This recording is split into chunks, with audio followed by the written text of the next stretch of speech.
சிவபுராணம் துதியஸ்கந்தம் 15வது அத்தியாயம். பகவான் ருத்ரனாக அவதரித்த விஷயங்களாக இதில் சொல்றார். ருத்ராவதாரம் தான் இந்த 15வது சர்க்கத்தினுடைய பிரதான விஷயம். நாரதனுடைய கேள்விக்கு பிரம்மா பதில் சொல்றார். நாரதனிலேருந்து கிரகிச்ச சுதன் அதை முனிமாருக்கு சொல்லிக் கொடுக்கிறார். எல்லாமே அப்படித்தான். பிரம்மதேவங்கிட்ட இருந்தால் எல்லாம் வரும். நாரதர்கிட்டேருந்து வேற ஆளு கிடைக்கும். அப்படித்தான் எல்லாமே விஷயங்கள் வருது. என்ன சொன்னார் பிரம்மதேவன்? நானும் விஷ்ணுவும் கூடி சிவலிங்கம் அளக்கிறதுக்கு புறப்பட்ட கதை பிரம்மா ஆദ്യമേ சொல்றார். தொடர்ந்து காரியங்கள் எல்லாம் அறிவிக்கிறார். நேரத்தை நமக்கு தெரியும். ஹம்சவாகனத்திலேறி சிகையனுடைய அக்ரம் பார்க்க போனார். இவர் வராக அவதாரம் எடுத்து பாரத்தினுடைய அக்ரம் பார்க்க போனார். 2 பேரால முடியலை. பார்த்தேன்னு பொய் சொன்ன பிரம்மாவுக்கு ஒரு தலையை கிள்ளி எடுத்தார். சார்ஜி தாழ போய் கண்ணு முன்னால் வராதே சொன்னார். இதெல்லாம் நம்ம நேரத்தை பார்த்தோம். அந்த கதையெல்லாம் சொன்னதுக்கு அப்புறம் பிரம்மா ஹம்சரூபி ஆகிறதுக்கு காரணம் உண்டு. மேல் போட்டு பறந்து உயரத்துக்கு இந்த ரூபம் தானே சகாயமாகும். அது மட்டுமல்ல, ஹம்சத்துக்கு வெள்ளமும் பாலும் வேறுதிரிக்கு கழிவுள்ளது போல தத்துவங்களை மனசிலாக்கிறதுக்குள்ள கழிவும் உண்டு. அதனாலதான் பிரம்மா அந்த ரூபம் ஸ்வீகரிச்சார் அப்படின்னு பிரம்மாவுக்கு ஹம்சவாகனம் வரத்துக்குள்ள காரணத்தை அங்க சொல்றார். அதே மாதிரி பூமியை பிளர்ந்து போனோம்னா வராக அவதாரத்துக்கு தான் முடியும். அதனால அந்த வராக அவதாரம் தான் ரூபம் தான் உஜிதம்னு கருதி மகாவிஷ்ணு அந்த வராக ரூபத்தை ஸ்வீகரிச்சார். பூமியை ரட்சிச்சதும் ஆதிவராக ரூபையாயிட்டாக்குமே. அந்த ரூபத்தில் விஷ்ணுனுடைய ஒரு திவசம்தான் வராக கல்பம். அந்த ரூபத்தில் விஷ்ணுனுடைய ஒரு நாள் தான் வராக கல்பம் அப்படின்னு சொல்லும். இதெல்லாம் சொல்லிட்டு பிரம்மா நாரதங்கிட்ட சிவனுடைய நிர்தேசானுசரமுள்ள சிருஷ்டி கர்மத்தை பற்றி சொல்றார். சிவர் அந்தர்தானம் செய்தப்போ பிரம்மா தன்னுடைய நியோகத்தை பற்றி நினைச்சு பார்த்தாராம். ஹரியோட உபதேசமும் அவருக்கு உண்டே. விஷ்ணுவும் சம்புவை தியானிச்சு சொந்தம் கர்மங்கள்ல முழுகினார். அப்படி சிருஷ்டி தொடங்குறதுக்கு முந்தைய பிரம்மா சொல்றார், நான் ஆத்தியமா ஜலத்தை சிருஷ்டிச்சேன். அது விக்ஷேபிச்சப்போ 24 அண்டங்களாய் உண்டாச்சு. அதான் ஜலத்துக்கு 24 தத்துவம் அப்படின்னு சொல்லுவான். பஞ்ச கர்மேந்திரியம், பஞ்ச ஞானேந்திரியம், பஞ்ச பிராணன், பஞ்ச தன்மாத்திரை, மனம், புத்தி, சித்தம், அகங்காரம். இதான் 24 தத்துவங்கள். பஞ்ச கர்மேந்திரியம் கண்ணு, காது, வாக்கு, பாணி, பாதம், உபஸ்தம், பாயு. வாக்கு பேசுறோமே, அதுதான் சப்தம் வாக்கு. பாணி கை, பாதம் கால், உபஸ்தம் பாயு மலமூத்திர விசர்ஜனம் செய்யப்பட்ட அவயவங்கள். இந்த 5ம் கர்மேந்திரியம்.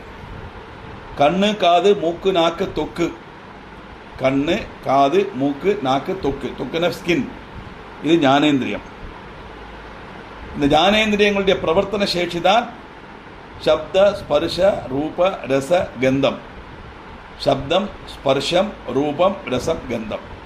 இல்லையா?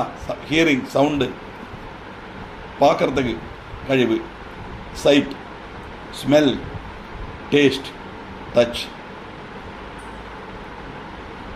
பிராணன், அபானன், வியானன், உதானன், சமானன். இதான் பஞ்ச பிராணன். பிராணன் ஒன்று தான், ஆனால் அவனுக்கு 4 அம்பிமாடு உண்டு. அந்த 5ம் சேர்ந்துதான் பஞ்ச பிராணன். பிராணன்கிறது மூச்சு காத்து, அதுதான் நம்முடைய ஜீவனை நிலைநிறுத்துறது. அபானன்கிறது தொப்புளுக்கு தாழ செயல்படக்கூடிய வாயு. அந்த அபான வாயுவினுடைய பிரவர்த்தியில தான் விசர்ஜ வஸ்துக்கள் எல்லாம் வெளியில போறது. பிராணன், அபானன், வியானன் சரீரம் முழுவன் வியாபிக்கப்பட்ட வாயு. அந்த வியானன் தான் பிளட் சர்க்குலேஷனை கொண்டு வருது. வியானன் பிராணன் நிறுத்தா பிளட் சர்க்குலேஷன் நின்றுடுறதே. பிராணம் போகும்போது அபானன், வியானன், உதான, சமன் 4 பேரும் கூட போயிடுவான். பயங்கர ஒத்துமையா அண்ணாமேது மாதிரி தம்பில்ல 5 பேர். பிராணன், அபானன், வியானன். உதானங்கிறது உதரத்தில் செயல்படக்கூடிய வாயு, வயத்தில் செயல்படக்கூடிய வாயு. அந்த உதான வாயு தான் நம்முடைய சரீரத்தில் உள்ள ஆகார சாதனங்கள் எல்லாம் தகிப்பிக்கிறதும், தகிக்காத வஸ்துக்களை வாமிட் பண்ணி வெளியில தள்ளுறதே அது உதான வாயு. பிராணன், அபானன், வியானன், உதானன். சமானன் அப்படிங்கிறது அந்த போஷகாம்சங்களில் சமமாக எல்லா உறுப்புகளும் கொண்டு எத்திக்கிறது சமான வாயு. இதான் பஞ்ச பிராணன். அப்போ பஞ்ச கர்மேந்திரியம், பஞ்ச ஞானேந்திரியம், பஞ்ச பிராணன், பஞ்ச தன்மாத்திரை. மனம், புத்தி, சித்தம், அகங்காரம். மனம், புத்தி, சித்தம் தான் மைண்டுன்னு ஒரு வாக்கு தான் உண்டு. ஆனால் அது 3 விதமாக செயல்படும். ஒன்று ரிசீவிங் மைண்ட், இன்னொன்று திங்கிங் மைண்ட், மூணாவது அனலிட்டிக்கல் மைண்ட். நம்ம விஷயங்கள் எல்லாம் கேட்குறோம், காதால் கேட்குறோம், மனசில் வாங்கிக்கிறோம். அது ரிசீவிங் மைண்ட், அதுதான் மனம். அப்படி வந்த உடனே நம்மளை அதை பற்றி என்ன நினைப்போம், நினைச்சு பார்ப்போம். அதான் சித்தம். மனம் புத்தி சித்தமான மனம் சித்தம் புத்தியாகும் ஆக்ஷன் வைஸ் வருது. மனதால் நினைத்து சித்தத்தால் சிந்தித்து புத்தியால் ஆராய வேண்டும் அப்படின்னு சொல்லுவான். அந்த சித்தங்கிறது நினைச்சு பார்க்கறது. கேட்டதெல்லாம் கேட்டுட்டு அப்புறம் அதை நினைச்சு பார்க்கணும். இப்படியெல்லாம் உண்டா, வாஸ்தவம் தானா, கர்மேந்திரியம் சொல்கிறாரு, ஞானேந்திரியம் சொல்கிறாரு, வாஸ்தவம் தானா, வாஸ்தவம் தானே, கண்ணு பார்க்குறதே அதுக்கு சக்தி இருக்கே, அந்த சக்தி தானே சப்தம் சொல்கிறோம், ஸ்பர்ஷ ரூபம் சொல்கிறோம், சப்தம் சொல்லி இப்படி தான் மனசிலாக நம்ம மனசில் நினச்சி பார்க்கும்போது அப்படி வரும்போது புத்தியில் நம்ம மனசில் வாங்கிண்டு புத்தியால் நம்மளை அதை நினச்சி பார்க்குற சமயத்தில் அந்த சித்தத்தால் நினச்சி பார்க்குற சமயத்தில் நமக்கு அதுதான் சரி தோணும்போது புத்தியால் நம்மளை அனலைஸ் பண்ணணும், ஆராயணும். என்ன வாக்கு இது, எங்கே இது வந்தது, எப்படியாக்க வந்தது, இது சரிதான் தோணுறது, அப்படி நம்மளை அதை அனலைஸ் பண்ணும்போது நமக்கு அந்த தத்துவம் என்னங்கிறது மனசிலாகும். அது புத்தி. இப்போது மனதால் நினைத்து சித்தத்தால் சிந்தித்து புத்தியால் ஆராயணம். அதான் மனம் புத்தி சித்தம். அகங்காரங்கிறது நான்கிற பாவம். அகங்காரம் அது வேணும், நான் ஒன்று வேணும். இந்த 24 தான் ஆபதத்துவம் சொல்லுவான். அதனால இங்கே ஆத்தியமாக ஜலத்தை சிருஷ்டிச்சேன், அந்த ஜலத்தை விக்ஷேபிச்ச உடனே 24 அண்டங்களாக மாறித்து. ஜலரம் காணாமல் விஸ்மயிச்சு நான் 12 வருஷம் விஷ்ணுவை தியானம் பண்ணிட்டு இருந்தேன். சிருஷ்டிச்ச ஜலத்தை காணலை, 24 பிரிஞ்சிருத்தும். அவன் மகாவிஷ்ணு பிரத்யட்சப்பட்டு சொன்னார், சிவனுடைய அனுகிரகத்தினால எல்லாம் தரத்துக்குள்ள கழிவு எனக்கு உண்டு அப்படின்னு சொல்ல, பிரம்மாவும் சம்மரித்து விராட் ரூபம் சைதன்ய ரகிதமாக அங்கே பார்க்கணும்னு சொல்லி கேட்டார். மகாவிஷ்ணு விராட் ரூபத்தை காட்டி கொடுத்து, அந்த அந்த விராட் ரூபத்தை பார்க்கணுமானா சைதன்யம் உண்டாகணும்.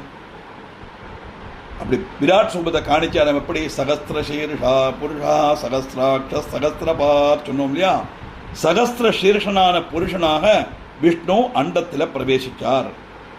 பாதாள லோகம் முதல் சொர்க்கலோகம் வரை நிறைஞ்சு நின்றுதான் அந்த விஸ்வரூபம். 1000 முகம், 1000 கண்ணு, 1000 காலு, இப்படிதான் வருது. 1000 முகம்னா 2000 கண்ணு வேண்டாமா? பகவான் ஒற்ற கண்ணனா? இங்கே 1000ங்கிறது நியூமரிக்கல் வேல்யூ அல்ல, 1 ஃபாலோடு பை ஜீரோஸ் அல்ல. 1000ங்கிறது அன்கவுண்டபிள், எண்ணி திட்டப்படுத்த முடியாத அளவுக்குன்னு அர்த்தம். ஏன்னா பிரபஞ்சத்தில் உள்ள அத்தனை வஸ்துக்கள்ல இருக்கிறது பகவான் தானே. அப்போ எத்தனை வஸ்துக்கள் இருக்குது, எத்தனை ஜீவன் இருக்குது, எத்தனை மிருகங்கள் இருக்குது, எத்தனை பட்சிகள் இருக்குது, எல்லாத்துக்கும் கண்ணுண்டே. அதனால அநேகம் கண்ணுகள், சகஸ்திர சீர்ஷம் அநேகம் தலைகள், சகஸ்திராட்சம் அநேகம் கண்ணுகள், சகஸ்திரபாத் அநேகம் காலுகள். இப்படி பூமிக்கும் ஆகாசத்துக்கும் பாதாளத்துக்குமா விராட் ஸ்வரூபத்தை காட்டி கொடுக்கிறாராம் மகாவிஷ்ணு பிரம்மதேவனுக்கு. அப்படி பார்த்த உடனே பிரம்மா 5 விதமான சொர்க்கத்தை அவர் அனுபவிச்சாராம். சாத்விக சர்க்கம் 5 விதமான சர்க்கத்தில் முழங்கினார். சாத்விக சர்க்கம், தேவ சர்க்கம், ராஜ சர்க்கம், மானுஷ சர்க்கம், பூதாரி சர்க்கம், இப்படி 5 சிருஷ்டி பேதங்கள். சாத்விக சர்க்கங்கிறது சத்தியலோகத்தில் உள்ளது, தேவ சர்க்கங்கிறது சொர்க்கத்தில் உள்ளது, ராஜ சர்க்கம் மானுஷ சர்க்கம் பூமியில் உள்ளது, பூதாரி சர்க்கங்களும் பஞ்சபூதங்களும் ஆയിട്ടുள்ள நிர்மிதி தான். இப்படி 5 சிருஷ்டி பேதங்கள் அவர் உண்டாக்கினார். தொடர்ந்து 3 பிரகிருத சர்க்கங்கள், மகத்து, பௌதிக சூக்ஷ்மம், வைகாரிகம் அப்படின்னு சொல்ல எல்லாம் கூட சேர்ந்து தொடர்ந்து 9ஆமத்ததாக கௌமார சர்க்கம், அதில் சனகாதி முனிவர்கள் உண்டானா. டீட்டெயிலாக நமக்கு அதில் பார்க்கும்போது பார்க்கலாம். ஒவ்வொரு சிருஷ்டிக்கிறார் பிரம்மதேவன்.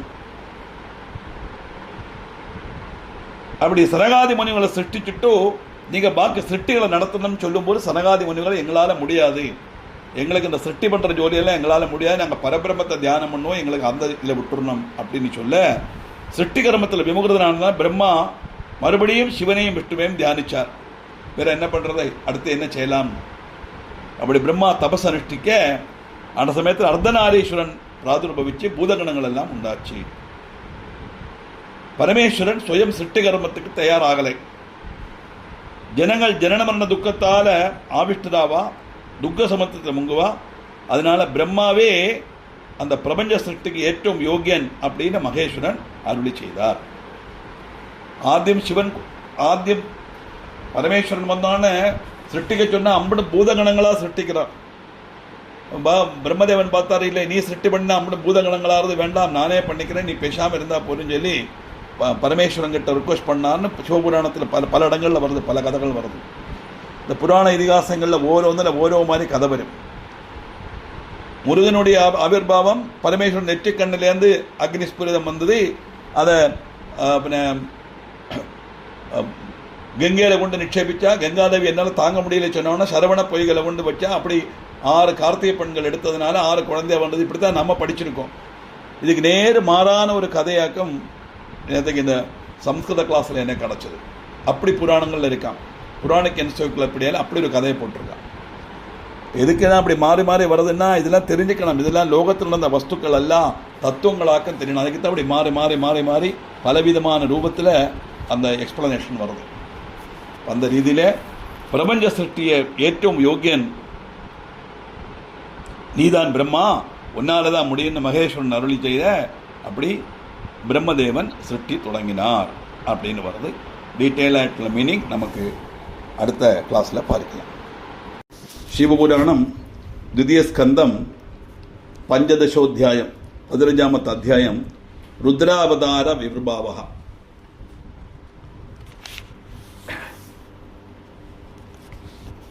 ஸ்ரீருத்ரனுடைய ஆராதனையை பற்றியும் அவருடைய பூஜா விதிகளை பற்றியும் அதனால் கிடைக்கக்கூடிய பலனை பற்றியும் எல்லாம் சொன்னார். இப்போ இந்த பகவானுடைய அவதாரம் எப்படி சிவனுடைய அவதாரம் வந்தது அப்படிங்கிற கேட்குறேன். நாரதோவாஜாம் விதே விதே மகா அபாக தன்யஸ்துவம் சுரசத்தமா ஸ்ராவிதாத்யாத்புதா சைவி கதா பரமபாவினி. ஹே பிரம்மன், ஹே சிருஷ்டாவே, சுரோத்தமா, இன்னைக்கு சிவனோட சரித்திரம், நீங்கள் சிவனுடைய காரியங்கள் எல்லாம் அழகாக சொன்னேன். எங்களுக்கு தெய்வீகமான உணர்வும் சிவலிங்கத்தினுடைய தெய்வீகமான உணர்வு கிடைச்சது. சிவலிங்கத்தினுடைய உத்பவம் ரொம்ப அதிசயமா உள்ள விஷயம். இதனால லோகத்தில் எல்லா கஷ்டங்களும் துக்கங்களும் மறைஞ்சு போயிடும். அதனால எங்களுக்கு நீங்கள் என்ன செய்யணும்? தத்ராத் பூதா மகாதிவ்யா லிங்கோத்பத்தி சுதா சுபா சுத்வாயஸ்யா பிரபாவம் ஜ துக்கநாசோ பவேதிகா. எப்படி சிருஷ்டி, அதனுடைய மகாத்மியம், அதனுடைய ரீதி, இதெல்லாம் எங்களுக்கு நீங்கள் சொல்ல வேண்டும். அனந்தரம் ச யஜ்ஞாதம் மகாத்மியம் சரிதம் ததா சிருஷ்டேச்சைவ பிரகாரம் ச கதயத்வம் விசேஷதா. எப்படி சிருஷ்டி உண்டாச்சு அப்படிங்கிற சொல்லும்போது அந்த சிருஷ்டியில ருத்ரனும் சிருஷ்டிக்கப்படுகிற ருத்ராவதாரம் வரும். பிரம்மா சொல்றார், சரியான ஒரு கேள்வி நீங்க கேட்ட, அதை உங்களுக்கு நான் சுருக்கமா சொல்றேன். என்ன வாக்கும்? சம்யக் பிருஷ்டம் ச பவதா யஜ்ஜாதம் ததனந்தரம் கதயிஷ்யாமி சம்க்ஷேபாத்யதா பூர்வம் ஸ்ருதம் மயா. அந்த சிவரூபம் அந்தர்தானமானது விஷ்ணுவும் நானும் சுகானுபூதி கை கொண்டோம்.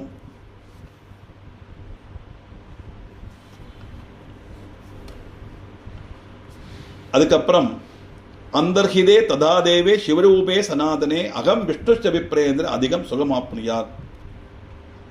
நானும் விஷ்ணுவும் அன்னபக்ஷியும் வராகவுமா மாறி லோகத்தினுடைய ரட்சைக்காக லோக சஞ்சாரம் செய்தோம். மயாஜ விஷ்ணுநாரூபம் ஹம்சவாராகயோஸ்ததா சம்பிரதம் து ததாஸ்தாபியம் லோக சர்வா கவனேச்சயாம். நாரதர் கேட்கிறார், விதே பிரம்மன் மகாப்ராக்ய சம்ஹயோ ஹிருதிமே மகான் கிருபாம் கிருத்வா துலாம் சீக்கிரம் தம் நாசயிது மர்ஹசி.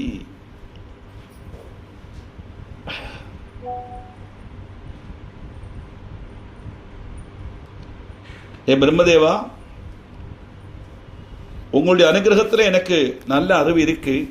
இருந்தாலும் கூட எனக்கு ஒரு சந்தேகம் அது மனசில் இருக்கு. அதை நிவர்த்தி செய்யறதுக்கு நீங்கள் மனசு வைக்கணும். தயவு செய்து நிவர்த்தி செய்தாங்க. என்ன வாக்கும் சந்தேகம்? ஹம்சபாராகயோ ரூபம் யுவாபியாம் ச திருதம் கதம் அந்யத் ரூபம் விஹாயேவ கிமத்திர வத காரணம். நீங்கள் ஹம்சமாயிட்டும் விஷ்ணு வராகமாயிட்டும் ரூபம் எடுத்தார்னு சொன்னீங்களே, எதற்காக அப்படி எடுத்தல், என்ன அவசியம் வந்தது, எந்த சந்தர்ப்பத்தில் அப்படி ஒரு அவதாரம் உங்களுக்கு எடுக்க வேண்டி வந்தது அப்படின்னு கேட்க சூதன் சொல்றார். நாரதனோட கேள்விக்கு பிரம்மா பதிலளிக்கிறார். இத்தியேதத் வஜனம் சுத்வா நாரதஸ்ய மகாத்மனா ஸ்ருத்மா சிவபதாம்போஜம் பிரம்மா சாதனம் அப்ரவீத். என்ன பிரம்மோவாச்ச ஹம்சஸ்ய சோர்த்வோ கமனே கதிர் பவதி நிஷ்சலா தத்வ தத்வா விவேகோஸ்தி ஜலதுக்தி விபா பவதே. ஹம்சம் உயர்ந்து பறக்கும். அது மட்டுமல்ல, இந்த ஹம்சத்துக்கு ஒரு விசேஷம் என்ன தெரியுமா, நல்லதும் கெட்டதும் வேறுதிரிச்சு பார்க்கறதுக்குள்ள சக்தி கிடைக்கும். பாலும் வெள்ளமும் கலந்து வச்சா இந்த ஹம்சம் பாலை மட்டும்தான் குடிக்குமா. அது வாயை வச்சு குடிச்சா பாலை மட்டும் போயிடும், வெள்ளம் அதுக்குள்ள தனியா இருக்குமா. அது ஒரு விசேஷமான கழிவு அதுக்கு இருக்கு. இந்த வேறுபாடு தெரிஞ்சுக்க சக்தி உள்ளது ஹம்சம். பாலும் வெள்ளமும் வச்சா பாலை மாத்திரம் அது எடுக்கும். அதனால என்ன வாக்கும், அஜ்ஞான ஞானயோஸ்தத்துவம் விவேச்சயதி ஹம்சகா ஹம்சரூபம் திருதம் தேன பிரம்மணா சிருஷ்டிகாரிணா.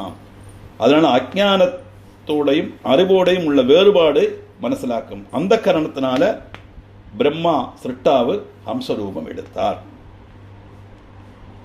இந்த ஹம்சரூபம் எடுக்கிறதுக்குள்ள காரணம் இதாக்கும்.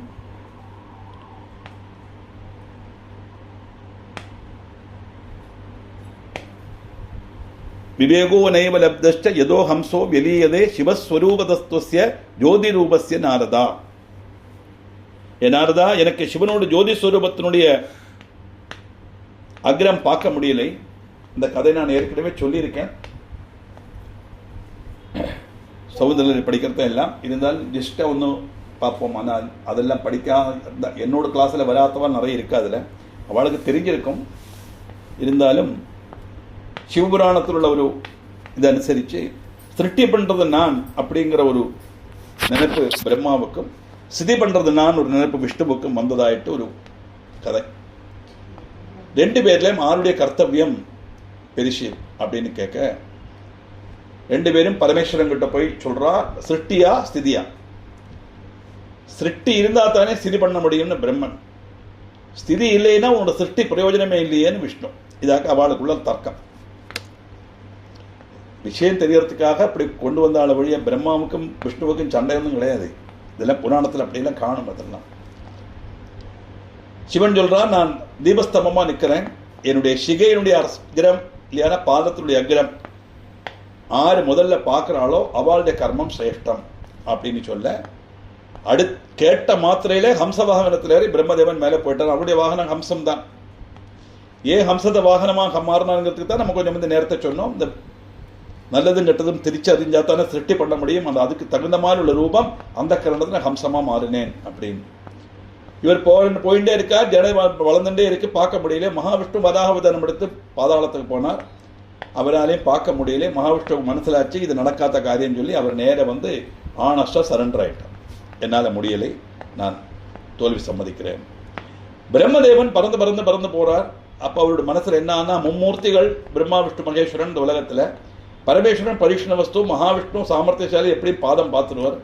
நான் மட்டும் பார்க்கலன்னா மும்மூர்த்திகள்ல நான் மோசமானவன் ஆயிடுவேனே அப்படின்னு அந்த ஒரு இன்ஃபீரியாரிட்டி காம்ப்ளெக்ஸ் அவருக்கு பொய் சொல்ல தீர்மானிக்கிறார். இதாக்கும் பாருங்க, காரி சாதிக்கணும்னா பிரம்மதேவன் கூட பொய் சொல்லுவார் தெரியாது. ஆனால் பொய் சொன்னா போற, சாட்சி வேணுமேனாக்கும் தாழம்பு சாட்சிக்கு கொண்டு வரார்.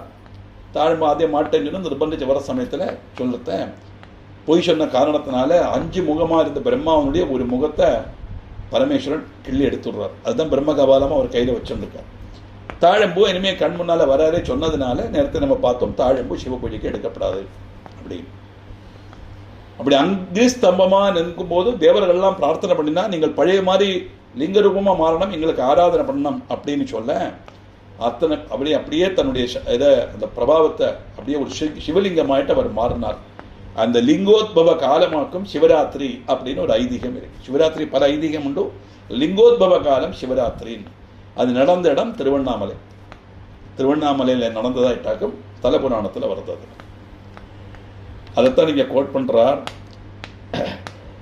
ஹம்சரூபம் சிருஷ்டிச்சு நான் போனேன், பரமேஸ்வரனுடைய ஜோதி ஸ்வரூபத்தை அவருடைய ஜடையனுடைய அக்னம் பார்க்க என்னால் முடியலை. அதனால என்ன, விவோக நைவலப்தஷ்ட ஏதோ ஹம்சோ விலியதே சிவசத்துரூபஸ்ய ஜோதி ரூபஸ்யனால்தான் சிருஷ்டி பிரவருத்தி காமஸ்ய கதம் ஞானம் பிரஜாயதே ஏதோ லப்தோ விவேகோபி மயா ஹம்ச ரூபினா. நான் சிருஷ்டியில் மொழி இருக்கிற எனக்கு சத்தியமான வஸ்துவை தெரிஞ்சிருக்க முடியலை. அதனால ஹம்சரூபம் தரிச்சும் என்னால் சரியான வஸ்துவை பார்க்க முடியலை. நான் பரமேஸ்வரனுடைய அகிரத்தை பார்க்க முடியலேன்னு அர்த்தம். சிவனுடைய அகிரத்தை பார்க்க முடியலை. ஆனா மகாவிஷ்ணுவோ கமனேதோ வராகஸ்ய கதிர்பவதி நிஷ்சலா திருதம் வராக ரூபம் கி விஷ்ணுனா வனச்சாரினா. பூமியில பாதாளத்துல போய் பாதத்தினுடைய அக்ரம் பார்க்கறதுக்காக மகாவிஷ்ணு வராகம் அவதாரம் எடுத்து போனார். அந்த போனது எப்படின்னா, அதவா பவகல்பார்த்தம் தத்ரூபம் ஹி பிரகல்பிதம் விஷ்ணுநாஜ வராகஸ்ய புவனா வனகாரிணா. வெளுத்த ஒரு வராகத்தோட ரூபம் தரிச்சுன்னு போனாரா.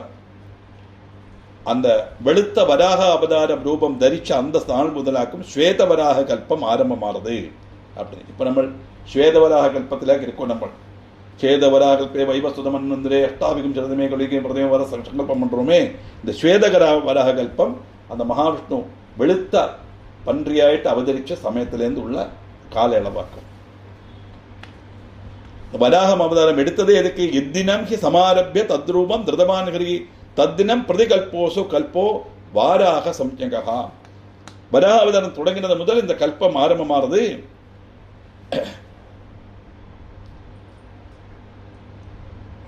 வேறு இதில் சொன்னா ததிச்சாவா யதா ஜாதா சாபியாம் ரூபம் ஹி தாரணே தத்தினம் பிரதிகல்போசு கல்போ வாராக சம்யகா.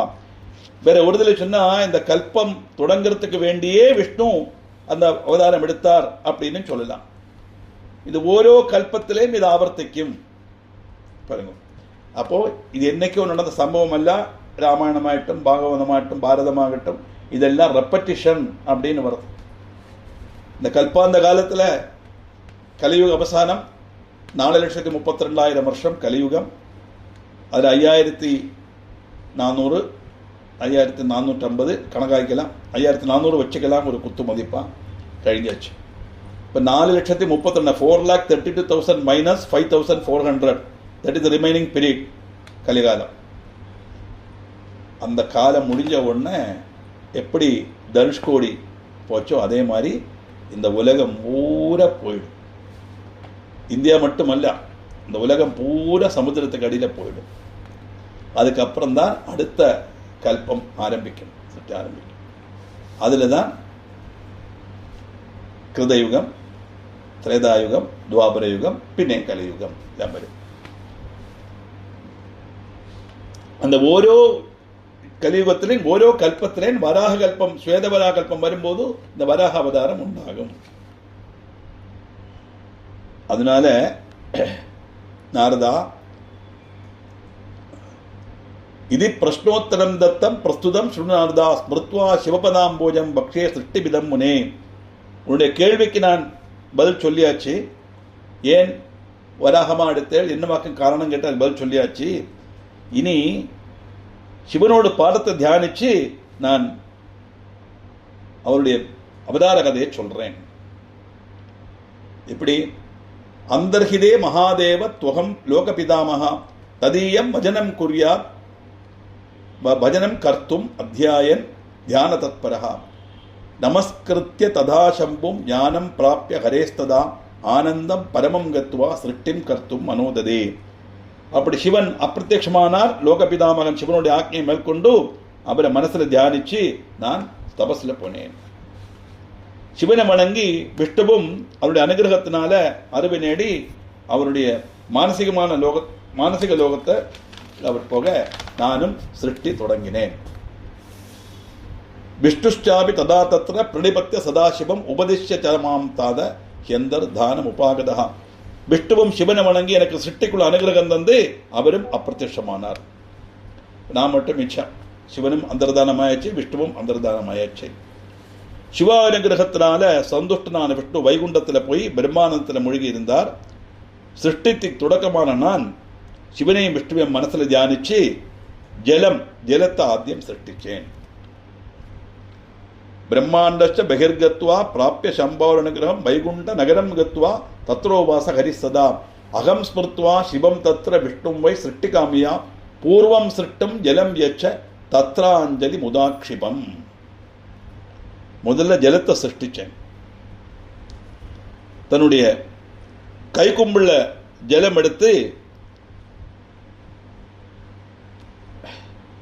அந்த சிருஷ்டிச்ச ஜலத்திலேயே விட்டேன். அந்த ஜலத்தில் 24 தத்துவங்களும் அண்ட ரூபமாக மாறி பெரிய ஒரு ரூபமாக மாறித்து. ஜலத்தை சிருஷ்டிச்சார். அந்த ஜலத்தில் ஒரு கைக்கும்பிள் ஜலத்தை எடுத்து திருப்பியும் விட அது பெரிய ஒரு அண்ட ரூபமாக மாறி 24 தத்துவங்களும் அதில் வந்தது. 24 தத்துவம்னா ஆப தத்துவம், 24 தத்துவம். நம்ம நோட்டு பண்டு எழுதியிருக்கோம், ஓர்மை இருக்கும் பாருங்கோ. பஞ்ச கர்மேந்திரியம், பஞ்ச ஞானேந்திரியம், பஞ்ச பிராணன், பஞ்ச தன்மாத்திரை, மனம் புத்தி சித்தம் அகங்காரம். பஞ்ச கர்மேந்திரியம், பஞ்ச ஞானேந்திரியம், பஞ்ச பிராணன், பஞ்ச தன்மாத்திரை, 4 எண்ணம், 5 4 20. மனம் புத்தி சித்தம் அகங்காரம் 4 தத்துவம். மனம் புத்தி சித்தங்கிறது மைண்டு தான். ஒன்று ரிசீவிங் மைண்ட், ஒன்று திங்கிங் மைண்ட், ஒன்று அனலிட்டிக்கல் மைண்ட். எல்லா விஷயத்தையும் கிரகிச்சுப்போம். கிரகிச்ச அப்புறம் இப்போ நம்ம இவ்வளவும் கேட்டோமே, இதெல்லாம் இப்படியெல்லாம் உண்டாங்கிறது நம்ம யோசிக்கணும். அமர்ந்து யோசிக்கணும். யோசிக்கும் போதும் நம்முடைய புத்தியில் அது சரிதான் தோணும். அந்த சரியான் தோணப்பட்ட மனசுக்காக்கும் சித்தம் சொல்லப்பட்டது. அது சரியாக்கும் தோணுனா நம்ம அதை பற்றி கூடுதல் தெரிஞ்சுக்கணுங்கிற ஒரு ஆர்வம் நமக்கு வரும். எப்படி இது உண்டாச்சு, இதெல்லாம் எப்படி வந்ததுன்னு நம்ம கூடுதல் அதை பற்றி நம்ம அன்வேஷிப்போம். அதுதான் அனலிட்டிக்கல் மைண்ட் அர்த்தம். இந்த 3க்கு அப்புறம் அந்த அகங்காரம், நான் ஒன்று இருந்தால் தானே எல்லாத்தையும் தெரிஞ்சுக்க முடியும். இந்த நான்கிற பாவம். இந்த 24 தத்துவம் தான் ஆப தத்துவம். இந்த 24 ஆப தத்துவமும் அதில் உண்டாச்சு.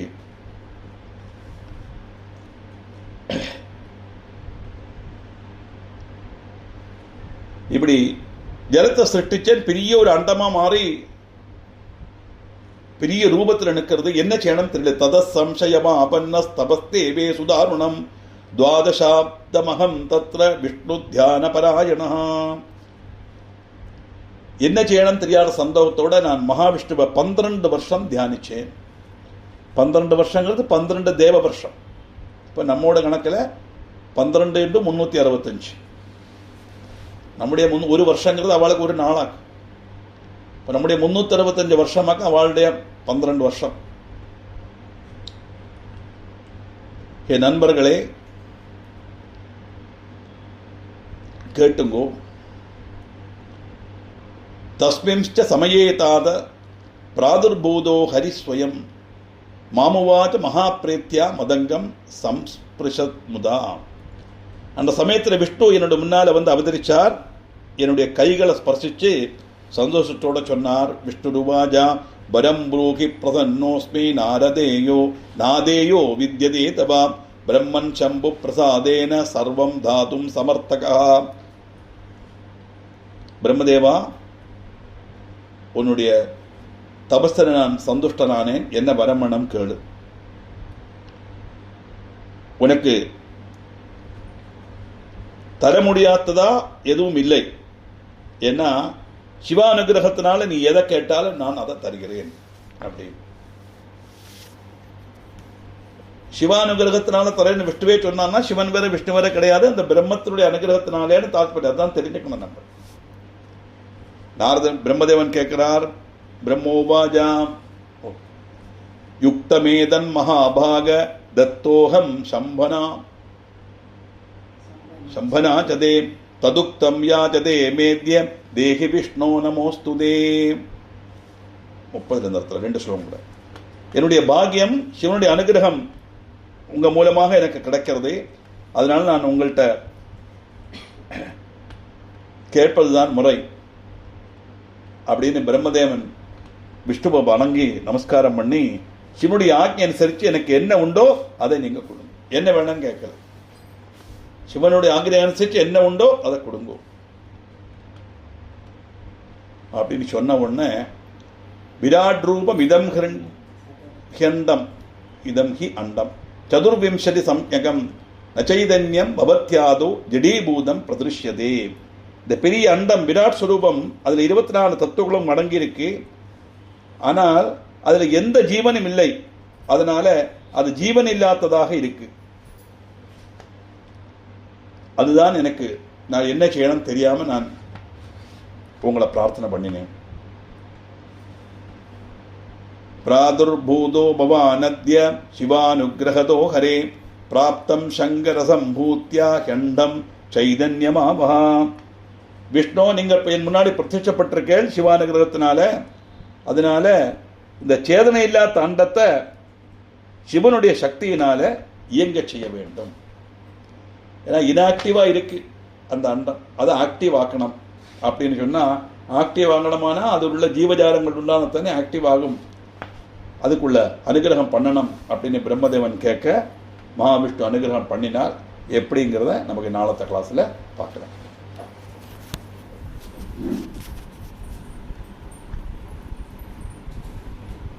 சிவபுராணம் த்விதீய ஸ்கந்தத்தில் 15வது அத்தியாயம் 30வது ஸ்லோகம் வரை பார்த்தோம். பிராதுர்பூதோ பவானத்யா சிவானுகிரகதோ ஹரே பிராப்தம் சங்கர சம்பூத்தியா ஹண்டம் சைதன்யமாவஹா. ஏ விஷ்ணு, நீங்கள் இப்போ என் முன்னால பிரத்யட்சப்பட்ட சிவானுகிரகத்தினால, அதனால இந்த சேதனை இல்லாத இந்த அண்டத்தை சிவனுடைய ஆக்கையினால நீங்கள் இயங்க செய்யணும் அப்படின்னு சொன்ன உடனே மகாவிஷ்ணு என்ன செய்தார்? இத்யுக்தேஜ மகாவிஷ்ணு சம்போராஜ்ஞபராயண அனந்தரூபமாஸ்தாய பிரவிவேஷ ததண்டகம். இப்படி பிரம்மதேவன் சொன்ன உடனே மகாவிஷ்ணு சிவனுடைய ஆக்கைக்கு கட்டுப்பட்டு ஒரு சூக்ஷ்ம ரூபம் தரிச்சு அந்த அண்டத்துக்குள்ள பிரவேசிச்சார். ஆபதத்துவத்திலேருந்து பெரிய ஒரு அண்டம் மாதிரி இருந்தது. அதுக்கு அணங்காம இருந்த சேதனை இல்லாம நான் அணங்காம இருந்த அந்த அண்டத்துக்குள்ள மகாவிஷ்ணு சூக்ஷ்ம ரூபம் தரிச்சு பிரவேசிச்சார். எப்படி பிரவேசிச்சார்? சகஸ்திரசீருஷா புருஷ சகஸ்திராட்ச சகஸ்திரபாத் சபூமிம் சர்வத பிரத்வா ததண்டம் வியாப்தவான் இதி. 1000 முகம், 1000 கண்கள், 1000 பாதம் உள்ள அந்த விஷ்ணு அந்த அண்டத்துல பிரவேசிச்சு பூமி முழுவன் வியாபிச்சார். விதவிதமான ரூபங்கள்ல பூமி முழுவன் வியாபிச்சார் அப்படின்னு வருது. இங்க சகஸ்திர சீருஷா புருஷா சகஸ்திராட்ச சகஸ்திரபாதுனா 1000ங்கிற அர்த்தத்தில் எடுக்கப்படாது. 1000 தலைனா 1000 கண்ணு வேணும், 2000 கண்ணு வேணும். ஆனால் இங்கே 1000 கண்ணு, 1000 காலு, 1000 கை, எல்லாமே 1000 தான் போட்டிருக்கு. அப்போ இந்த 1000ங்கிறது அன்கவுண்டபிள்னு அர்த்தம். ஏன்னா எவ்வளவு ரூபம் எடுக்கிறார் சொல்ல முடியாது. இந்த உலகத்தில் எத்தனை ஜீவஜாலங்கள் இருக்கு நம்மளால எப்படி சொல்ல முடியும்? எல்லாமே செடிகள், கொடிகள், மரங்கள், மிருகங்கள், பட்சிகள் எல்லாமே ஜீவன் உள்ளதுதான். அதுக்குள்ளெல்லாம் இருக்கிறது அந்தரியாமே இருக்கிறது பகவான் தான். அப்படி இருக்கும்போது எத்தனை கண் இருக்கு, எத்தனை தலை இருக்கு, எத்தனை கால் இருக்கு நம்மளால சொல்ல முடியாது இல்லையா? அதனால அனந்தம் அன்கவுண்டபிள்னு அர்த்தம். எண்ணி திட்டப்படுத்த முடியாததுன்னு அர்த்தமே வழிய 1000னா 1 ஃபாலோடு பை 0s அல்ல. தெரிஞ்சுக்கணும் அதை. அப்படி 1000 முகம், 1000 கண்கள், 1000 பாதம் உள்ள அந்த மகாவிஷ்ணு அந்த அண்டத்துக்குள்ள பிரவேசிச்சு பூமி முழுவன் வியாபிச்சார். எங்கும் நிறைஞ்சிருக்கிறது பரம்பொருள். நம்ம சொல்லியிருக்கோம் 3 எக்ஸாம்பிள். அதை மாதிரி குண்டலத்தில் சொர்ணம், குடத்துல மண்ணு, முண்டல நூலு மாதிரி இந்த பிரபஞ்சம் முழுவன் வியாபிச்சுட்டார் அந்த அண்டத்துக்குள்ள பிரவேசிச்சு. அதுக்கப்புறம் என்னாச்சு? பிரவிஷ்டே விஷ்ணுனா தஸ்மின் அண்டே சம்யக் சுதே நமே சச்சேதனமபூத்தண்டம் சதுர்விம்சதி சம்யகம். அதன் பிறகு இந்த விஷ்ணு வித்யாமண்டம் பிரார்த்திச்சேன் விஷ்ணுவை 24 தத்துவமாகி அந்த அண்டம் உள்ள பிரவேசிச்சு அதை செயல்பட தொடங்கிட்டு. ஏன்னா இப்போ சக்தி வந்துடுத்தே, பகவான் உள்ள பிரவேசிட்டார் இல்லையா? அப்ப அந்த அண்டம் இயங்க ஆரம்பிச்சது. அதில் உள்ள ஜீவஜாலங்கள் எல்லாம் ஆக்டிவ் ஆச்சுன்னு தாற்பயம். இந்த மாதிரி யார் இந்த ஹரி? பாதாளாதி சமாரபிய சப்தலோக திபஸ்வயம் ராஜதேஸ்ம ஹரிஸ்தத்ர வைராஜ புருஷ பிரபு. இந்த ஹரி லோகரக்ஷகன் தான். விராட் ஸ்வரூபம் எடுக்கப்பட்டவர். கைலாச நகரம் ரம்யம் சர்வோபரி விராஜிதம் நிவாசார்த்தம் நிஜசைவ பஞ்சபக்தரஷ்டகாரகா. 7 லோகங்களும் ஊர்துபாகத்தில் கைலாசம், அங்கதான் சிவனுடைய வாசஸ்தலம். கைலாச நகரம் ரம்யம் சர்வோபரி விராஜிதம் நிவாசார்த்தம் நிஜசைவ பஞ்சபக்தரஷ்டகாரகா. பிரம்மாண்டஸ்ய ததாநாசே வைகுண்டஸ்ய ச தஸ்ய ச கதாச்சிதேவ தேவர்ஷே நாசோ நாஸ்தி தயோரிஹா. ரிஷிவர்யா, இந்த அண்டம்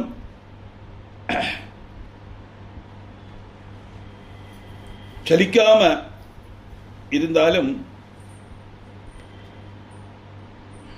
அல்ல, இந்த அண்டச்சராச்சரம் இல்லாமல் ஆனாலும் கைலாசமும் வைகுண்டமும் அப்படியே இருக்கும். அது ரெண்டுக்கும் மாற்றம் வராது.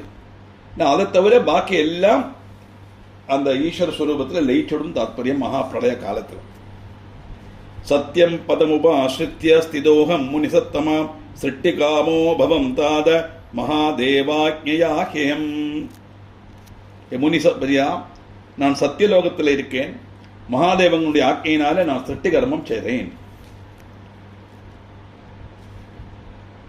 இங்க மகாதேவனுடைய ஆக்கைன்னு சொன்னது பிரம்மத்தினுடைய ஆக்கைன்னு எடுத்துக்கணும்னா, நம்ம சிவபுராண மானத்தினால மகாதேவன் அப்படின்னு சொல்றோம்.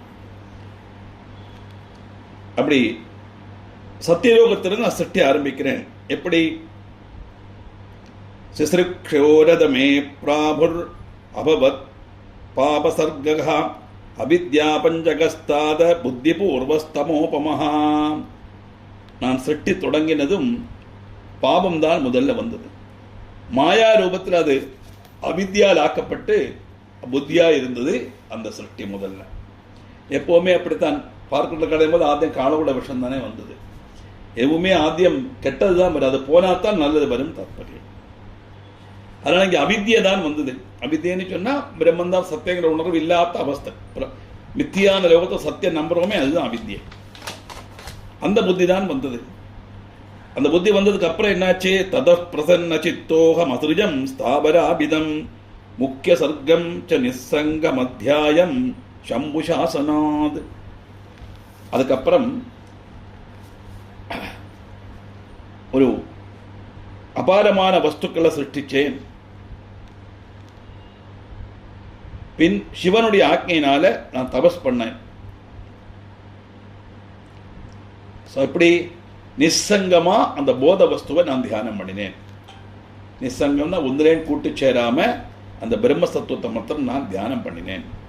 இப்படி தியானம் பண்ணும்போது தம் திருஷ்டுவாமே சிஸ்ருக்ஷோஷ்ச ஞாத்வா சாதகமாத்மனஹ சர்கோ வர்த்தத துக்காட்ய ஸ்திரியக் ஸ்ரோதான சாதகஹா. என்னுடைய பிரயத்னம் சபலமாக நான் ஒரு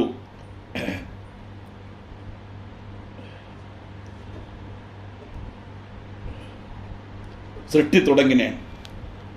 அப்படி அந்த சிருஷ்டியில பசு தொடங்கின ஜீவன்கள் வஸ்துக்கள் எல்லாம் சிருஷ்டிக்கப்பட்டது. அது துரிதமுள்ள ரூபமாக எனக்கு தோணித்து. அப்படி அதனால என்னுடைய பிரதான ஆகிரகம் இன்னும் நிறைவேறலை. அதனால சிருஷ்டி பண்ணிட்டும் அவருக்கு ஒரு திருப்தி வரலை. ஏதோ ஒரு இன்கம்ப்ளீஷன்ங்கிற ஒரு ஃபீல் பிரம்மதேவனுக்கு. அப்படி இருக்கும்போது தம்சாசாதகமாக்ஞாய புனশ্চিந்தயதஷ்டமே அபவட் சாத்விக சர்க்க ஊர்த்வஸ்ரோதா இது திருதம். எந்தவித தடசமும் இல்லாமல் நான் மீண்டும் தபஸ் அனுஷ்டிச்சேன். அது வழி சத்தியகுண பிரத்யட்சமான ஈஸ்வரத்துவம் உள்ள சிருஷ்டி எனக்கு நடந்தது. அந்த சிருஷ்டி நடத்த என்னால் முடிஞ்சது. அப்படி என்னெல்லாம் சிருஷ்டிச்சேன்? தேவ சர்க்க பிரதிக்யாத சத்யோதி இவ சுகாவகா தமப்பியசாதகம் மத்வா சிந்தயம் பிரபுமாத்மனஹா. தெய்வங்களை சிருஷ்டிச்சேன், எனக்கு ரொம்ப சந்தோஷத்தை கொடுத்தது. பிறகு சிந்திச்சேன், என்ன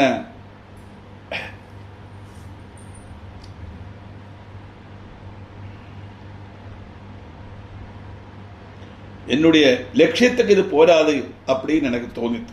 தேவன்மாரை சிருஷ்டிச்சிட்டும் இது போராதுங்கிற தோணல் வர மறுபடியும் நான் சிவனை நினைச்சேன். பாருங்க, பிரம்மதேவனுக்கு சிருஷ்டி பண்றதுக்கு கூட உள்ள சக்தியை அந்த பிரம்மன் தான் கொடுக்கறதுன்னு தாத்பரியம். அதனால சுப்ரீம் பவர் அப்படிங்கிறத நமக்கு உரைக்கணும். அதுக்கு தான் திருப்பி திருப்பி திருப்பி சொல்றா. ஒவ்வொரு ஸ்டேஜிலையும் வரும்போது ஒரு பிரக்கிரியை முடிஞ்சிட்டும் அவருக்கு அந்த திருப்தி வராதனால அடுத்தது கண்டினியூ பண்றதுக்கு முடியலை. தபஸ் பண்ணி பகவத் அனுகிரகத்தினால்தான் ஃபர்தரா அவர் கண்டினியூ பண்றான்னு அர்த்தம் பிரம்மதேவன். இப்போ சிருஷ்டி தொடக்கத்திலே அப்படின்னா பாக்கி காரியங்கள்லாம் சொல்லவே வேண்டாம். ஈஸ்வராக்கியினால தெய்வாக்கியினால மட்டும்தான் எல்லாம் செய்ய முடியுங்கிறது தான் இதுலேருந்து நமக்கு கிடைக்கக்கூடிய மெசேஜ். அப்படி வந்த உடனே பிராதுராசி ததசர்கோ ராஜச சங்கராக்கியா அர்வாக்ஷோதா இதிக்யாதோ மானுஷ பரசாதகா. சிவனுடைய ஆக்கையினால ரஜோகுணத்தை சிருஷ்டிச்சு அப்படி மனுஷியால உண்டாக்கினேன். எப்படிப்பட்டவா? தாராளம் ஆகிரகம் உள்ள மனுஷியால சிருஷ்டிச்சேன். இப்ப நமக்கு ஆகிரகிக்கிறது, அட்டாச்மெண்ட் வருது, டிசைர் வருதெல்லாம் நம்முடைய குழப்பம் அல்ல, அவர் செய்த வேலை. நல்ல எல்லாரும் சத்துவகுண சம்பன்னா சிருஷ்டிக்கப்படாதா? அப்படி சிருஷ்டிச்சா மாயைக்கு பிரயோஜனம் வேலை இல்லாம ஆயிடுமே, மாயையால் ஒன்றும் பண்ண முடியாது. அதனால ரஜோகுண பிரதானமான மனுஷரை நான் சிருஷ்டிச்சேன். அதுக்கப்புறமும் மகாதேவாக்யா சர்கஸ்ததோ பூதாதிகோ பவதி இது பஞ்சவிதா சிருஷ்டி பிரவருத்தா வை கிருதாமயா. அதன் பிறகு சிவாக்கியினால பூதங்களை சிருஷ்டிச்சேன். அப்படி இந்த உலகத்தில் என்னென்ன சிருஷ்டி உண்டோ அதெல்லாம் நான் பண்ணினேன். எல்லாம் சிவாக்கினால். ஒவ்வொரு ரகத்துல சிருஷ்டி கழிஞ்சும் மறுபடியும் பகவானை தியானிப்பர். பகவத் ஆக்கையினால நான் அது செய்தேன். திரிஜஸ் சர்கா பிரகிருத்தியாச்ச பிரம்மண பரிகீர்த்திதாக தத்ராத்யோ மகத சர்கோ துதீய சூக்ஷ்ம பௌதிகா. அப்படி பிரம்மா பிரகிருதியை சிருஷ்டிச்சார். அதுதான் மகட் சர்க்கம், பௌதிக சூக்ஷ்மங்களோட அது இருந்தது. ஏன்னா சிருஷ்டியில பலவிதமான ரூபங்கள். வைகாரிக ஸ்திரீயச்ச இத்தியேதே பிராகிருதஸ்திரயா ஏவம் சாஷ்ட விதாசர்கா பிராகிருதைர் வைகிருதை சகா. வைகிருதி சர்க்கம், பிரகிருதி சர்க்கம் இப்படி எல்லாம் உண்டாச்சு. இப்படி பிரகிருதி வைகாரிக சர்க்கம் சேர்ந்து 8 விதமான சிருஷ்டி நடந்தது. இதுக்கு நான் இந்த பிரகிருதி சர்க்கம் வைகிருதி சர்க்கம்லாம் என்னதுன்னு பார்க்கறதுக்கு நிறைய ரெஃபர் பண்ணினேன். ஒரு இடத்துலையும் கிடைக்கலை. பட் ஸ்டில் சர்ச்சிங் நடக்கிறது. நான் எப்படியாவது அதனுடைய டீட்டெயில்ஸ் கலெக்ட் பண்ணி நான் உங்களுக்கு சொல்லித்தரேன். இப்போ எனக்கு ஆசிட்டிஸ் இதில் வைகாரிக சர்க்கம் பிரகிருதி சர்க்கம்னு தான் பாஷ்யத்திலையும் போட்டிருக்கேன். அவன் எழுதினா தான் நமக்கு ஒரு சின்ன குழு கிடைக்கும். அதை நான் ட்ரை பண்ணிட்டு இருக்கேன், பார்ப்போம். இப்படி ஒவ்வொரு சர்க்கம் வருது. கௌமாரோ நவம புரோக்தா பிராகிருதோ வைகிருதஸ்ச சஹா ஏஷாம் அவாந்தரோ பேதோ மயா வக்தும் ந சக்கியதே. கௌமார சர்க்கம் 9ஆம் இட சிருஷ்டி. ஆദ്യം 8 சொன்னார் இல்லையா? இப்போ பிரகிருதியும் வைகிருதமும் சேர்ந்த சிருஷ்டி தான். அதன் பிறகு எனக்கு தோணுறது பிரகிருதினா 8 தத்துவங்கள் சேர்ந்தது பிரகிருதி. அது ஆயிருக்கலாம். பூமிராப்போ நலோவாயு கம்மனோ புத்திரேவஜா அகங்கார இதிகம்மே பின்னா பிரகிருதி ரஷ்டதா அப்படின்னு சாஸ்திரம். பூமிராப்போ நலோ நிலோ அக்னி, பூமி, ஜலம், அக்னி, வாயு, ஆகாசம். பூமிராப்போ நலோ நிலோ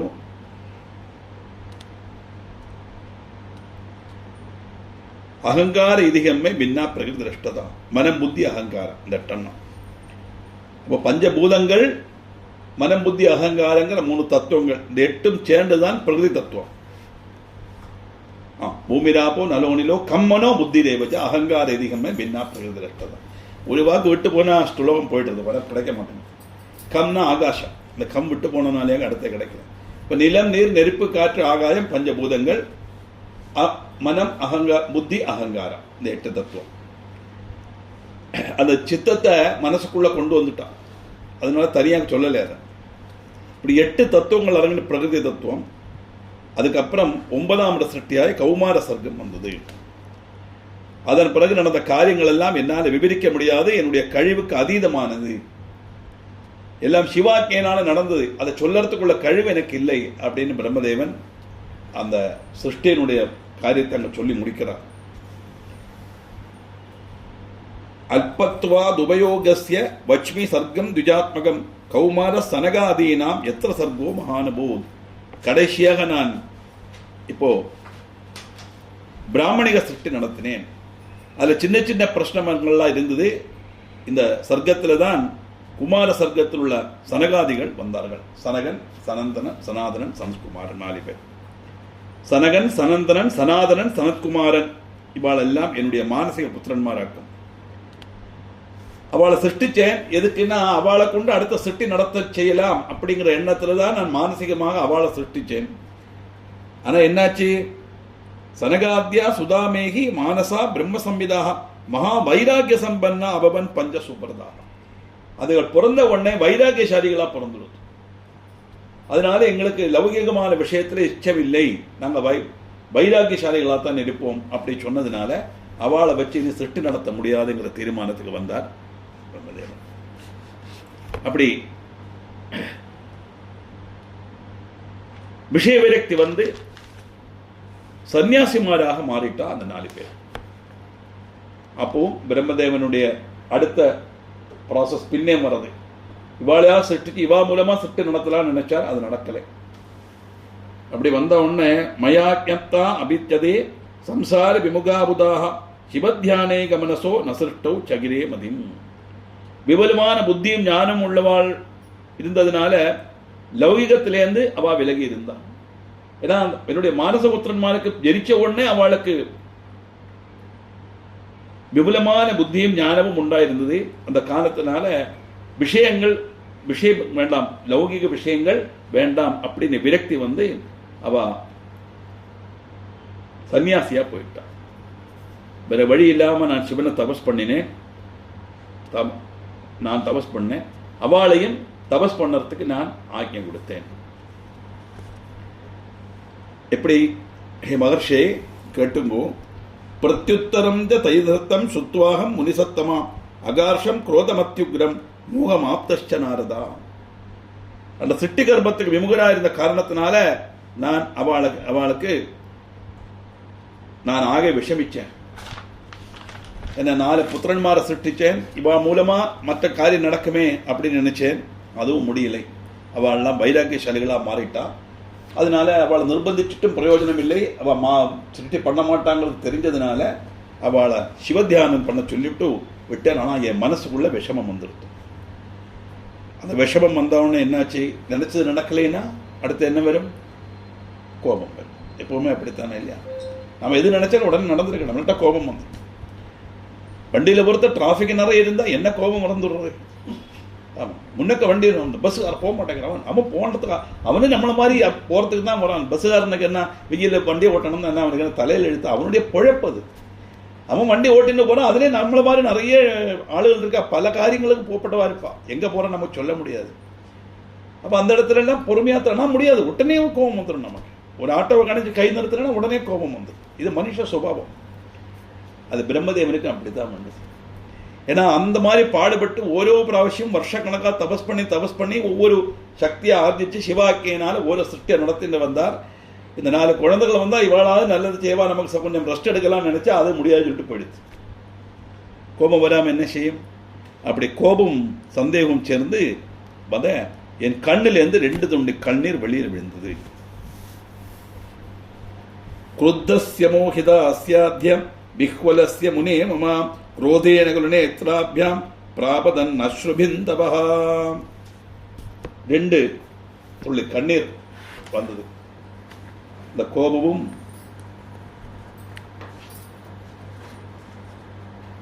என்ன கோபம்? இவ சொன்னா கேட்கல முடியலைங்கிற கோபம். 2ஆம் நீ அடுத்தது நான் என்ன செய்வேன் அப்படிங்கிற ஒரு சந்தேகம், ஒரு டயலமால இருக்கிற பிரம்மதேவன். கண்ணிலேருந்து 2 துள்ளி கண்ணீர் வந்த உடனே அந்த சமயத்துல விஷ்ணு பிரத்யட்சப்பட்டார். எனக்கு தகுந்த உபதேசம் செய்தார். தஸ்மின் நமசரே தத்ர ஸ்மிருதேன மனசாமயா பிரபோதிதோகம் துரிதம் ஆகதேன ஹி விஷ்ணுனா தபக்குரு சிவஸ்யேதி ஹரிணா சிக்ஷிதோப்யகம் தபோகாரி மகத்கோரம் பரம முனிசத்தமா. பிரம்மதேவா, இப்படி நீங்கள் கஷ்டப்பட வேண்டிய அவசியம் ஒன்றும் இல்லை. உங்களால் எப்ப முடியலைன்னு வரதோ அப்ப நீங்க ஒரு காரியம் பண்ண நேர சிவனை தியானம் பண்ணுங்க. எப்பவுமே அப்படித்தான். நம்ம ஒரு காரியத்தை எதிர்க்கிறோம்னா எதிர்க்கிறது சக்தி உண்டானா எதிர்க்கணும். எதிர்க்க முடியலே வச்சுங்கோ, சரண்டர் ஆயிடணும். அவ்வளவுதான் முடியும், வேற வழி கிடையாது. பின்வாங்கிடணும். இல்லாம எதிர்க்கவும் முடியாது, விடவும் முடியாது. அப்படியே கடந்து நம்ம கஷ்டப்பட்டு இருந்தோம்னா ஒரு ரிசல்ட்டும் கிடைக்காது. எதிர்க்க சக்தி உண்டானா எதிர்த்து ஜெயிக்கலாம், எதிர்க்க முடியல சரண்டர் ஆனா சமாதானமா இருக்கலாம். சொல்றார் பிரம்மதேவா, நீங்க இப்படி வருத்தப்பட வேண்டிய அவசியம் இல்லை, நீங்க சிவனை தியானம் பண்ணுங்க அப்படின்னு சொல்ல நானும் கடினமான தபஸ் அனுஷ்டிச்சேன். பாருங்க, இந்த உலகத்தை சிருஷ்டிக்கிறதுக்கு பிரம்மதேவன் என்ன பாடுபட்டிருக்கார் பார்த்தோம் இல்லையா? இப்போ நம்ம பண்ணுற கஷ்டம் வந்து பெரிய கஷ்டம் இல்லை. ஒரு குழம்பு ஒரு ரசம் ஒரு ரெண்டாவது வைக்கிறதுக்கு என்ன பாடுபடுறோன்னு தோன்றது. டெய்லி காலம் இருந்து இதுதானா இன்றைக்கி இதில் கூட வந்தது ஒரு வாட்ஸ்அப் யூடியூப்பில் காலம்பரை வந்திருந்து அங்கே வந்துட்டு இது ஒரு வல்லாத்த திவசம், இனி എന്ത് ചെയ്യണം, ഇന്ന് എന്താണ് വെക്കേണ്ടത് அவளுக்கே தெரியலை. ஆமாம், இப்போ பெரிய கஷ்டமாக அவள் சிவபுராணம் படிக்கணும். இப்போ தெரியும் கஷ்டம்னா எப்போ ஏற்பட்ட கஷ்டத்தை பிரம்மதேவன் தொடங்கியிருக்கார் அப்படின்னு. ஏன்னா எல்லாமே இன்னைக்கு நிறைய வந்ததல்ல, ஆரம்பத்திலே உள்ளதுதான் இதெல்லாம். பிரம்மதேவனால கூட அதை சால்வ் பண்ண முடியாத வரும்போது அந்த இடத்துல விஷ்ணு இல்லைன்னா சிவன் வந்து அனுகிரகிச்சார்னு சொன்னா ஈஸ்வர விசாரத்தோட தான் அது நடக்குங்கிறது காணிக்கிறதுக்காக. இல்லை பிரம்மநாதனின் சக்தி இல்லைங்கிறது இல்லை, பிரம்மாங்கிறது தனி ஒரு ஆள் இல்லையே, இந்த பிரம்மத்தினுடைய அம்சம் தானே பிரம்மா. தாற்பயம் என்னன்னா ஈஸ்வர விசாரத்தால மட்டும்தான் நடக்கும். ஒன்று. ரெண்டாவது, எப்போ ஒரு ப்ராப்ளத்தை சால்வ் பண்ண முடியலைங்கிற நிலைமை நமக்கு வருதோ அப்போ நம்ம பெஸ்ட் நம்ம என்ன செய்யணும்னா நமக்கு இஷ்டமுள்ள தெய்வத்தை பிரார்த்திச்சிடணும். மனசுரியை பிரார்த்திச்சா டெஃபினட்டா சொல்யூஷன் வில் பி தேர், கிடைக்கும், சந்தேகமே கிடையாது, கிடைக்கும். நான் நிறைய என்னுடைய அனுபவத்தில் பார்த்துருக்கேன், கிடைக்கும்.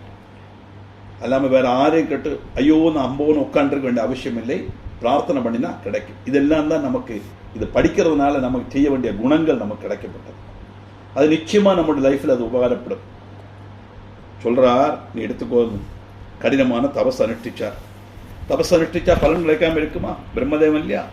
தபஸ்ய தச்சர்த்தம் புர்வோர் கிராணஸ்ய மத்யதா அபிமுக்தா விதாத்தேஷா சுகீயான் மே விசேஷதா திரிமூர்த்தீனாம் மகேஷஸ்ய பிராதுராசித் கிருணாநிதி அர்த்தநாரீஸ்வரோ பூத்வோ பூர்ணாம்ச சகலேஸ்வரः.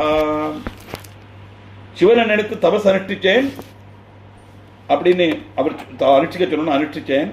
இப்படி தபஸ் அனுஷ்டிச்சிருக்கிற சமயத்தில் சிருஷ்டிக்க சகாயமாக என்னுடைய புரூ மத்தியத்திலிருந்து சிவனே அர்த்தநாரீஸ்வர ரூபத்தில் பிரத்யட்சப்பட்டார். பகுதி ஆண் பகுதி பெண் சுரூபம்.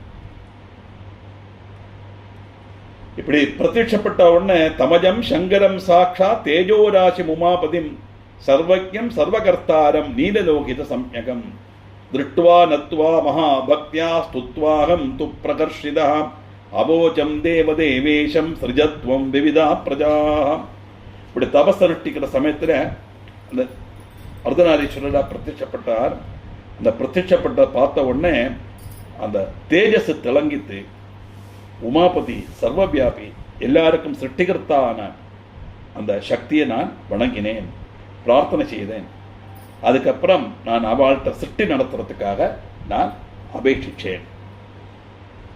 என்னை இவரால முடியாததுனாலேயாக எப்படியாவது சிருஷ்டி நடத்தணுமேங்கிறதுக்கு வேண்டிய ஆദ്യം மானசபுத்திரமான சிருஷ்டிச்சால் அது நடக்கலைன்னு வந்த உடனே பகவானை தியானம் பண்ண அந்த பகவானே புருஷஸ்திரீ ரூபத்தில் அர்த்தநாரீஸ்வர ரூபத்தில் காட்சி அளிக்கிறார்.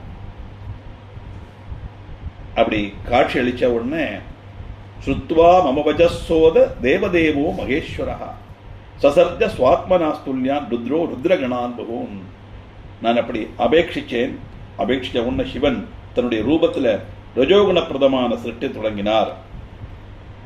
எப்படி அவரை மாறியே எல்லாம் ரௌத்ரமான பூதகணங்களை சிருஷ்டிக்க தொடங்கிட்டார். அவளுக்கு அதுதானே தெரியும், அவளால் என்ன முடியுமோ அதைத்தானே செய்ய முடியும். பிரம்மன் பார்த்தார், இப்படிப்பட்ட பூதகணங்களை முழு சிருஷ்டிச்சா சரியாகாது, சிருஷ்டி வேண்டாம், நானே பண்ணிக்கிறேன், நீ நிறுத்திடு. அதை பார்த்து நான் சொன்னேன், மகேஸ்வரா நீங்கள் தயவு செய்து ஜனன மரணம் உள்ள மனுஷரை சிருஷ்டிக்க வேண்டும், இப்படி பூதகணங்களை சிருஷ்டிக்க வேண்டாம். இவரை மாதிரியே உள்ள சுரூபமா சிருஷ்டிச்சாருன்னா அது எல்லாமே சிவஸ்வரூபமா தானே இருக்கும், அது படாது. ஜன்ன மரண பயம் உள்ள மனுஷால சிருஷ்டிக்கணும் அப்படின்னு சொல்ல ஏவம் சுத்வா மகாதேவோ மத்வஜ கருணாநிதி பிரகஸ்யோவாஜமாம் சத்ய பிரகஸ்ய முனி சத்தமா. ரிஷிகளே, சிவன் கருணாசாகரம் இல்லையா? சொன்ன சிரிச்சுட்டே அவர் சொல்றார், ஏ பிராமணா, நான் அப்படி ஜனனமயமான உள்ள மனுஷால சிருஷ்டிக்க மாட்டேன். காரணம், அவளுக்கு விஷமமும் துக்க சாகரத்தில் மொழி கிடைக்கப்பட்டவாளுக்குள்ள அந்த காரணம் பாபத்தினுடைய பலமும் வரும். ஜென்மமிருத்து பயாவிஷ்டா நாகம் சிரக்ஷே பிரஜாவிதேன். அசோபனா கர்மவசா நிமக்னா துக்கவாரிதௌ அகம் துக்காததௌ மக்னா உத்தரிஷ்யாமி ச பிரஜா சம்யக் ஞான பிரதானேன குருமூர்த்தி பரிகிரகா. அதனால நீங்க சொல்ற மாதிரி உள்ள ஒரு சிருஷ்டி நடத்த என்னால முடியாது. நான் சிருஷ்டிச்சவாளை கஷ்டப்படுற மாதிரி உள்ள ஒரு சிருஷ்டி என்னால பண்ண முடியாது. சதாசிவன் சொல்றான். அவனுடைய ரட்சகங்கிற முறையில நான் எல்லாரும் ரட்சிக்கிறதுக்கு உள்ளவனாக்கும். அவளும் நல்ல அறிவும் அனுகிரகமும் அவளுக்கு நான் கொடுப்பேனே ஒழிய கஷ்டப்படுற மாதிரி உள்ள ஒரு அவஸ்தையில அவளை சிருஷ்டிக்க என்னால முடியாது. என்ன ஜனன மரண பயம் உள்ள ஒரு மனுஷர் சுரூபங்களை சிருஷ்டிக்க சொன்னா அவன் சம்சாரத்தில் இருக்கும்போது அவனுக்கு கஷ்டங்கள் வரத்தான், துக்கங்கள் வரத்தான் செய்யும். நமக்கு எல்லாமே ஃபேவரா வர்றது இல்லையே, எப்போதும் நம்ம சந்தோஷமா இருக்க முடியறது இல்லையே இல்லையா? ஏதாவது வரத்தான் செய்யுமே. நல்ல இதுல போயிட்டு இருப்போம், குழப்பம் இல்லாம போயிட்டு இருப்போம். திடீர்னு தோணும் பகவான் அதுக்கு கொஞ்ச நாள் ஆச்சு, ஒரு குழப்பம் இல்லை, நல்லா ஓடுறது நினைப்போம். அன்னைக்கு சாயந்தரம் தலைவலி வந்துடும். நிறைய பேருக்கு உள்ளதாக அப்படி நினைக்கவே விடாது. தன் கொதி தலைக்கு மேலேன்னு சொல்லுவோம். எப்படி ஆனாலும் சரி சம்சாரத்துல கொஞ்சம் கஷ்டங்கள் துக்கங்கள் வரத்தான் செய்யும். பக்தர்களை அனுகிரகம் பண்றதாக எனக்கு பிடிக்கும் பிரம்மதேவா. அதனால நீ சொல்லப்பட்ட மாதிரி இந்த ஜனன மரண பயத்தோட கஷ்டப்படப்பட்ட துக்கப்படப்பட்ட மனுஷால சிருஷ்டிக்கு என்னால முடியாது. ஏ பிரஜாபதி நீயே சிருஷ்டிய தொடங்கிக்கோ அப்படின்னு விட்டு கொடுத்து. தொமேவ சிருஜ துக்காட்யா பிரஜா சர்வா பிரஜாபதே மதாக்கையான பத்தஸ்துவம் மாயையா சம்பவிஷ்யசி. இந்த மாயினால உங்களுக்கு அது செய்யறதுக்குள்ள கழிவு கிடைக்கும். அந்த மாயைக்கு அதீதமான சிருஷ்டியத்தான் என்னால செய்ய முடியும். மாய்க்கு உட்பட்ட சிருஷ்டியை நீங்களே பண்ணீங்க. நீங்கள் என்ன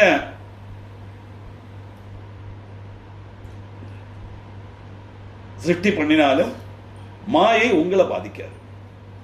அதை மட்டும் நான் அனுகிரகமா தரேன், நீங்களே பண்ணிக்கோ அப்படின்னு சொல்ல. இப்படி இத்தியுக்தாமாம் ச பகவான் சுஸ்ரீமா நீலலோகிதா சகண பஷ்யதோ மேகி துருத மந்தர்ததே ஹரஹா.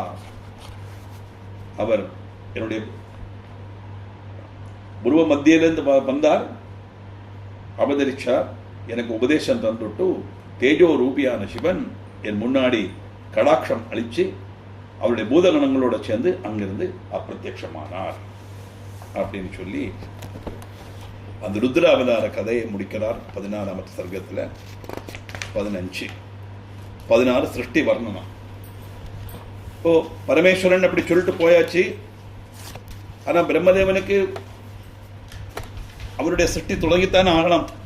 அதுக்கு மேல எப்படி சிருஷ்டி நடந்ததுங்கிறதாக்கும் 15வது அத்தியாயத்துல வரும்.